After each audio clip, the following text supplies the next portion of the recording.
Welcome to my YouTube channel. दोस्तों बहुत स्वागत है आपके अपने यूट्यूब चैनल पे तम भोजपुरी न्यूज़ में। दोस्तों आपसे वीडियो कर दीजिए लाइक और चैनल पर नए दोस्तों साहब सबसे पहले आइकन जरूर दबा लीजिए।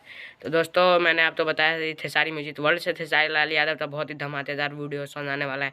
तो उसका पोस्टर आ गया है और ये होली और चुनावी गीत दोनों रिमिक्स है, जिसकी कुछ तस्वीरें आप पहले भी देख चुके हैं और अभी इस दिन पर चल रही है, इसे देख सकते हैं। जिसका टाइटल था भौजी जिंदाबाद, यही गाना है। और इसका टाइटल इस गाने एल्बम का नाम है जो चुम्मा देगा वही जीतेगा। जी हाँ दोस्तों, चुम्मा देगा वही जीतेगा।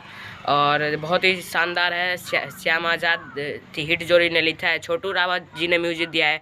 और कल सुबह यानी 3 फरवरी तो खेसारी म्यूजिक तो वर्ल्ड पर आ रहा है। ये गाना डायरेक्ट वीडियो सॉन्ग 7:15 पर रिलीज किया जाएगा।